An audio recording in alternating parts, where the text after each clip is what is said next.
عظيم. أعوذ بالله من الشيطان اللعين الرجيم.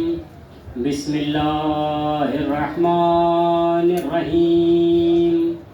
الحمد لله رب العالمين، والصلاة والسلام على أشرف الأنبياء والمرسلين، مولانا ومولا الكونين جد الحسن والحسين، وحبيب طبيب قلوب نفوسنا أبي القاسم محمد. اللهم صل على محمد وآل محمد. ولعنة الله على أعدائهم وقتلتهم وغاصب حقوقهم ومنكر فضائلهم ومصائبهم وشاكين فيهم أجمعين من الآن إلى يوم قيام يوم الدين. أما بعد، فقد قال الله سبحانه وتعالى في كتابه الأعلى: بسم الله الرحمن الرحيم. إنما يريد الله ليذهب عنكم الرجس أهل البيت ويطهركم تطهيرا.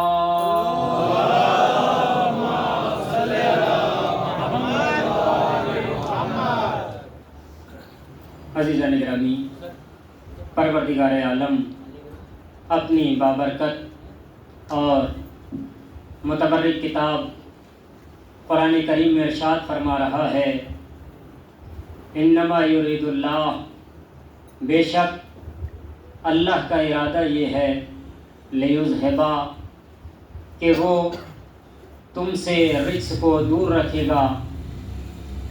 اور کس سے رجس کو دور رکھے گا؟ جو اہل بیت ہیں پروردگار عالم ان سے رجس کو دور رکھے گا.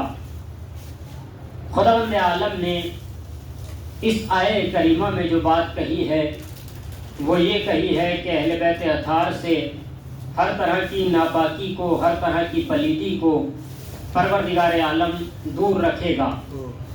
اب عزیزان گرامی، کبھی کبھی ایسا ہوتا ہے کہ کسی چیز کو سمجھنے کے لیے اس کی اپوزٹ چیز کو بھی، جو اس کے مخالف ہوتی ہے، اس کو بھی سمجھنا پڑتا ہے. ہماری سمجھ میں جب تک دن کا مفہوم نہیں آتا، جب تک رات نہ ہوتی. اگر رات کا تصور نہ ہوتا تو پھر دن سمجھ میں ہی نہیں آتا، پھر 24 گھنٹے دن ہی دن رہا کرتا. لاکھ رات کوئی کہتا رہتا کہ اب رات ہو رہی ہے، اب رات ہو رہی ہے، سمجھ میں ہی نہیں آتا کہ رات ہو رہی ہے.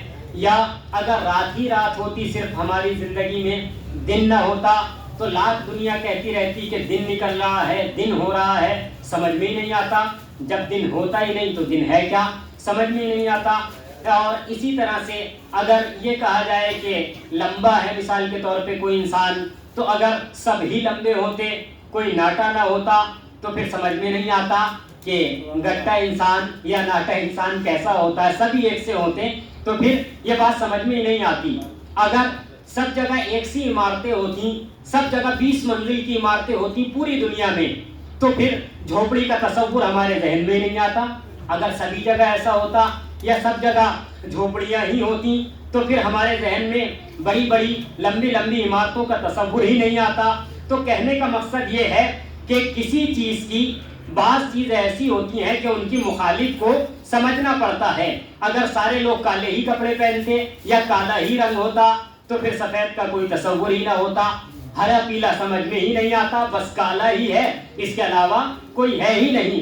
کہنے کا مقصد یہ ہے کہ بعض چیزوں کی اپوزٹ کو سمجھنا پڑتا ہے.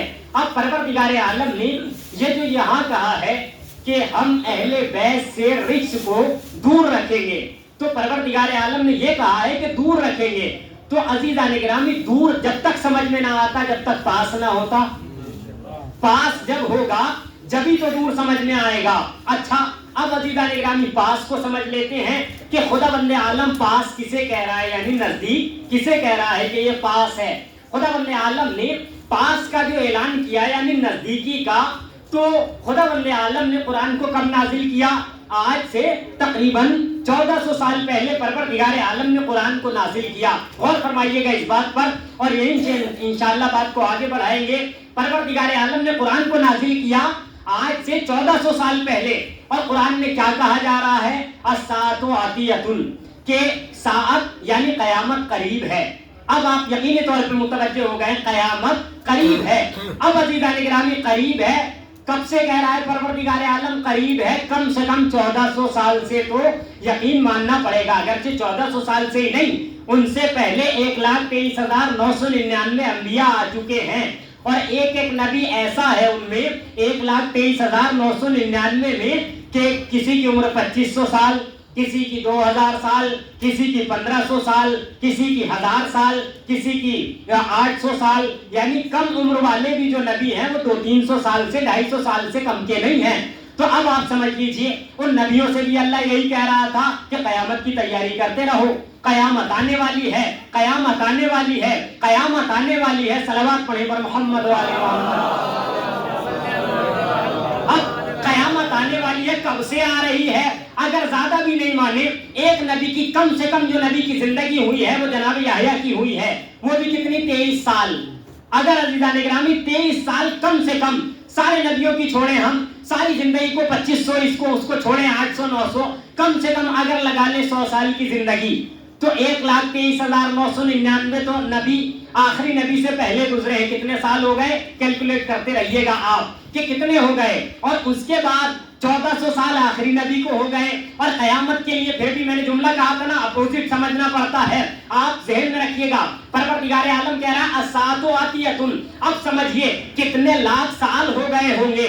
ہر لاکھ سال سے یہ کہا جا رہا ہے کہ قیامت آنے والی ہے، قیامت قریب ہے، قیامت قریب ہے. اب عزیزان گرامی پروردگار نے کیا کہا ہے کہ اہل بیت سے رجس کو، برائی کو دور رکھیں گے. تو غور فرمائیے گا، جس کا قریب ایسا ہو کہ لاکھوں سال میں نہ آ پائے، جب وہ دور کی بات کرے گا تو کتنا دور پہنچائے گا. غور فرمائے اس بات پر، جب وہ یہ کہے گا کہ دور رکھیں گے، اب کتنا دور رکھے گا نہیں معلوم. اس کے دور کو جس کا پاس ایسا ہے کہ کم سے کم آخری نبی پہ قرآن نازل ہوئے 1400 سال ہو گئے، وہ پاس آ کے نہیں دیا، تو اب یہ دور رکھے گا. کتنا دور رکھے گا؟ اب اللہ جانے کتنا دور رکھے گا. انسان چلتا چلا جائے، زندگی گزر جائے، ان کے قریب نہیں آ سکتا. لاکھ آنے کی کوشش کرے، گھر میں آنا اور ہوتا ہے، قریب آنا اور ہوتا ہے. اور فرما رہے ہیں آپ، اللہ نے کہا ہے ہم ان سے دور رکھیں گے. اچھا، آپ نے آج تک حدیث سنی ہے، بارہا سنتے رہتے ہیں کہ پروردگار عالم کے آخری نبی پر لوگوں نے کوڑا ڈالا، لیکن کبھی یہ بھی سنا ہے کہ کوڑا ان پہ پڑ گیا. دیکھیے، کسی کے اوپر ڈالنے کی کوشش کرنا اور ہوتا ہے، اس کے اوپر پڑنا اور ہوتا ہے. کسی حدیث میں، کسی روایت میں یہ نہیں ملے گا کہ کوڑا پھینکنے والے نے کوڑا پھینکا، اتنا تو ملے گا، لیکن گندگی پیغمبر کے لگی ہو یہ نہیں مل سکتا ہے کہیں کہ نجاست پیغمبر کے لگی ہو.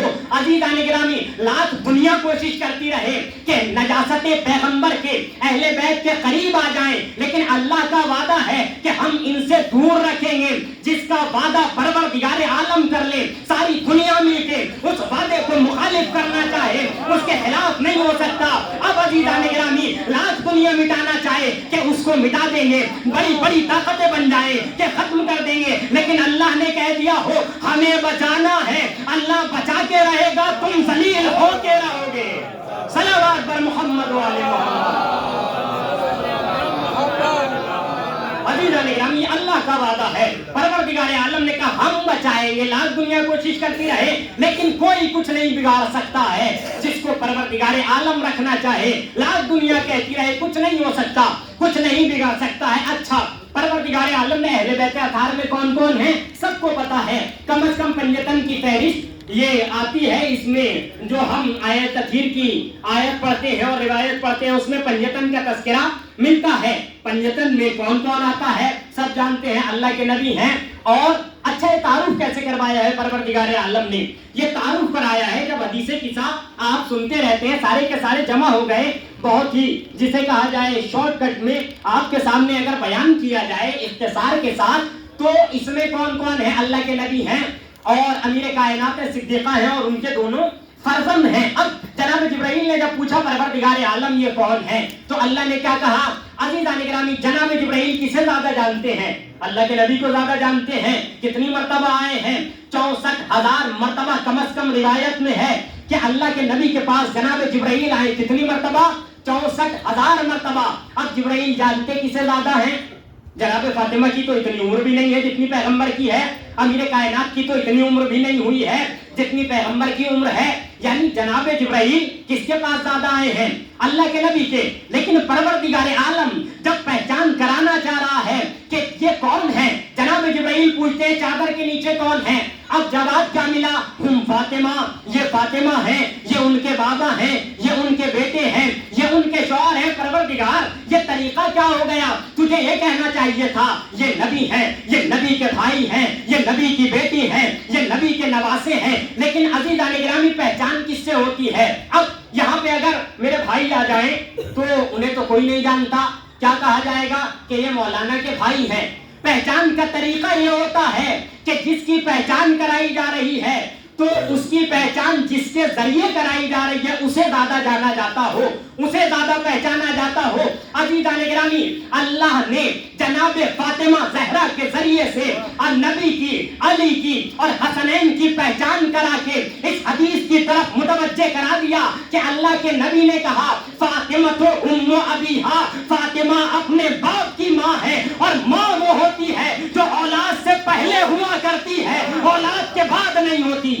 اور فرما رہے ہیں آپ اب عزیزان گرامی ماں وہ ہوتی ہے جو اولاد کے پہلے ہوا کرتی ہے.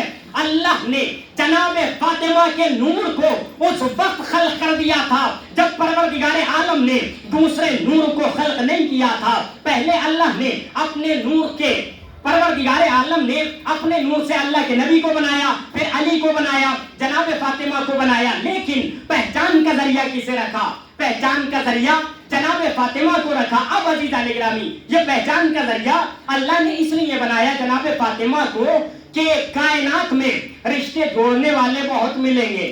فلاں رشتہ جوڑے گا نبی سے، فلاں رشتہ جوڑے گا علی سے، فلاں رشتہ جوڑے گا امام حسن سے. لیکن یہ دیکھنا ہے تمہیں کہ فاطمہ کا کس کس سے رشتہ ہے. اگر فاطمہ سے رشتہ اچھا ہے تو یہ رضی اللہ ہے، فاطمہ سے رشتہ خراب ہے تو لعنت اللہ علیہ. فاطمہ سے رشتہ اچھا ہونا چاہیے.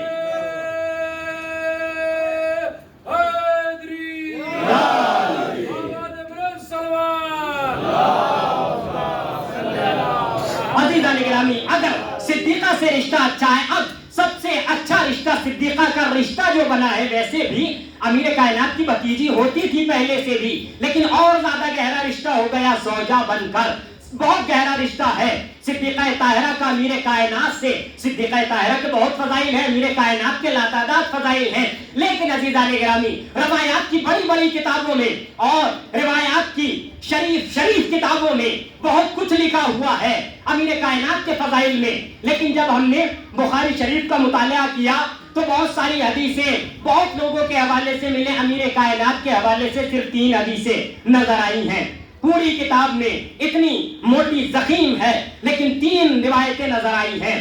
ایک روایت یہ ہے کہ یا علی انت منی بمنزلت ہارون من موسیٰ، یا علی انت منی بمنزلت ہارون من موسیٰ، کہ اے علی تمہاری نزدیکی مجھ سے وہی ہے جو جناب موسیٰ کی ہارون سے ہے. ایک روایت یہ ملی لَأُوتِيَنَّ الرَّايَةَ غَدًا رَجُلًا كَرَّارًا غَيْرَ فَرَّارٍ، کہ میں کل علم ایسے کو دوں گا جو مرد ہوگا، کرار ہوگا، غیر فرار ہوگا. ایک روایت اور ملی یا علی انت منی وانا منکا، اے علی میں تم سے ہوں تم مجھ سے ہو.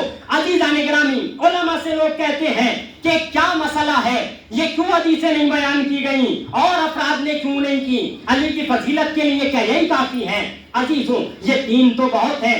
اگر پیغمبر اکرم ایک حدیث کہہ دیتے تو علی کی امامت کو ثابت کرنے کے لیے وہ ایک حدیث کافی ہوتی. اگر پیغمبر نے صرف اتنا کہہ دیا یا علی انت منی وانا منکا، اے علی میں تم سے ہوں تم مجھ سے ہو، اس کا مطلب یہ ہے کہ اب نبی کا ہر کام علی کا کام ہے، ہر علی کا کام نبی کا کام ہے. علی اگر کسی کو کو مار رہے ہیں تو یہ نبی کے ذریعے سے ہو رہا ہے، علی کسی کو بلا رہے ہیں تو یہ نبی بلا رہے ہیں، علی کسی کو کہیں سے اٹھا رہے ہیں تو یہ نبی اٹھا رہے ہیں، علی بلا رہے ہیں تو یہ نبی بلا رہے ہیں۔ اس کا مطلب یہ ہے کہ اللہ کے نبی نے ایک حدیث کہہ کر کے بتا دیا کہ جو منزل علی کے نزدیک میری ہے اور میرے نزدیک علی کی ہے وہ کائنات میں کسی کی نہیں ہے۔ اور پیغمبر نے یہ جو فرمایا لَأُعْطِيَنَّ الرَّايَةَ رَجُلًا، کہ میں کل علم ایسے کو دوں گا جو مرد ہوگا۔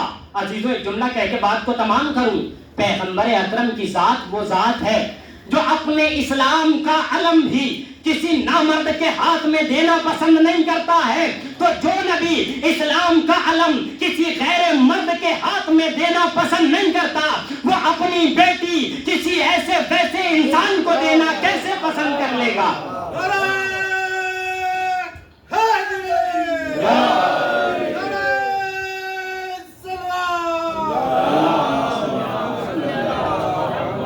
عزیزوں بہت زیادہ فضائل ہیں میرے کائنات کے، اتنے فضائل اتنے مناقب کہ کائنات میں سب نے بیان کیے، سب نے دیکھے۔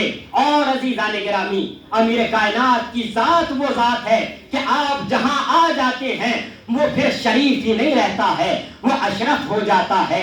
بہت زیادہ شریف لوگ ہیں، فلاں شریف فلاں شریف فلاں شریف، کتنے شریف ہیں، مگر ہمارے یہاں شریف نہیں ہے، اشرف ہے۔ ہمارے یہاں جو بھی ہے وہ بہت اعلیٰ ہے۔ کربلا ہے تو کربلائے معلیٰ ہے، مدینہ ہے تو مدینہ منورہ ہے، نجف ہے تو وہ بھی اشرف ہے، کربلا ہے تو وہ بھی معلیٰ ہے۔ کائنات میں دو ہی معلیٰ ہیں عزیزان گرامی، دونوں عالم میں، ایک معلیٰ عرش معلیٰ، دوسرا معلیٰ کربلائے معلیٰ۔ ان دو معلیٰ کے علاوہ تیسرا معلیٰ نظر نہیں آتا ہے۔ لیکن عزیزوں اتنے فضائل، اتنے مناقب، اتنی بلندیاں، مگر لوگ کیا کر رہے ہیں اہل بیت اطہار کے ساتھ، جنہیں پیغمبر بار بار پہچانوا رہے ہیں کہ انہیں پہچانو، ان کو سمجھ لو، یہی وہ ہیں جو میرے بعد تمہارے ہادی، تمہارے رہنما، تمہارے لیڈر اور تمہارے پیشوا، تمہارے قائد اور تمہارے امام ہیں۔ لوگوں نے کتنا پہچانا میرے کائنات کو؟ مولا وہ ہیں جو راتوں کو اٹھ اٹھ کر غریبوں کے یہاں روٹیاں پہنچانے جاتے ہیں۔ عزیزوں میرے مولا کی پشت مبارک پر وہ نشان آ گئے تھے کہ اتنا اناج، اتنی روٹیاں لوگوں کے یہاں یہ مہربان مولا پہنچاتا تھا، مگر اللہ اسی مہربان مولا کے ساتھ کیا سلوک کیا گیا۔ جب میرا مولا آخری ماہ مبارک رمضان میں روزہ افطار کرنے کے لیے اپنی بیٹی کے گھر آیا، روزہ افطار کیا، روزہ افطار کر کے مسجد میں آئے۔ مسجد میں آنے کے بعد عزاداروں علی ادھر سے گھر سے نکلے ہیں، ادھر زینب کا دل بے چین ہو رہا ہے، کبھی کہتی ہیں بھیا حسن بابا کی خبر لو، کبھی کہتی ہیں بھیا حسین میرے بابا کی خبر لو۔ عزاداروں امیر کائنات کے سر مبارک پہ جب ظالم نے ضربت ماری، ضربت کا لگنا تھا کہ علی کا سر شگافتہ ہوا، سر کا شگافتہ ہونا تھا۔ علی نے مسجد کوفہ کی خاک اٹھائی، اپنے سر پہ یہ کہہ کے ڈالی فزت برب الکعبہ، کعبے کے رب کی قسم علی کامیاب ہو گیا۔ جیسے ہی علی کی آواز حسنین کریمین نے سنی، عزادار مسجد میں آئے، آ کر کے کیا دیکھا؟ فاتح خیبر ہے، مسلح پہ سنبھلا نہیں جا رہا، در خیبر کو اٹھانے والا مولا کبھی دائیں جھک رہا ہے، کبھی بائیں جھک رہا ہے۔ ارے بیٹے آئے، آ کر کے بابا کو سہارا دیا۔ مولا فرماتے ہیں اے میرے لال حسن نماز کو تمام کرا دو۔ حسن نے نماز پڑھائی، اللہ اللہ عزاداروں ظالم کو پکڑ لیا گیا، لے کر کے گھر کو چلے۔ عزاداروں سنیں گے آپ، علی گھر کس انداز میں جا رہے ہیں؟ اللہ اللہ، ایک چٹائی پہ علی کو لٹایا گیا، علی سے چلا نہیں جا رہا، اتنی طاقت نہیں ہے کہ علی اپنے پیروں سے اپنے گھر تک جائے۔ اللہ اکبر، علی کو لے کر کے چلے، اصحاب پیچھے پیچھے ہیں۔ سنیں گے جملہ عزاداروں، جب لے کر کے جا رہے ہیں، جیسے گھر سے تھوڑا فاصلہ رہ گیا، مولا کہتے ہیں اے بیٹا حسن ان صحابہ سے کہہ دو، عزادار و غضب کی تاریخ ہے، ان صحابہ سے کہہ دو کہ یہی رک جائیں۔ اے مولا کیوں روک رہے ہیں؟ کہا جب مجھے اس عالم میں میری بیٹیاں دیکھیں گی برداشت نہ کر پائیں گی۔ ارے میں نہیں چاہتا میری بیٹیوں کی آواز نامحرموں کے کانوں میں جائے۔ یا علی یہ 40 ہجری میرے مولا ابھی 61 ہجری آئے گی، یہی کوفہ ہوگا، زینب کے ہاتھ پسے پشت بندے ہوں گے، ظالم ندا دے رہا ہوگا ہاذہی زینب ہاذہی ام کلثوم، ارے یہ علی کی بیٹی زینب، ارے یہ کلثوم۔ وَسَيَعْلَمُ الَّذِينَ ظَلَمُوا أَيَّ مُنقَلَبٍ يَنقَلِبُونَ إِنَّا لِلَّهِ وَإِنَّا إِلَيْهِ رَاجِعُونَ۔ اللهم اغفر للمؤمنين والمؤمنات والمسلمين والمسلمات الأحياء منهم والأموات، تابع بيننا وبينهم بالخيرات إنك مجيب الدعوات إنك على كل شيء قدير۔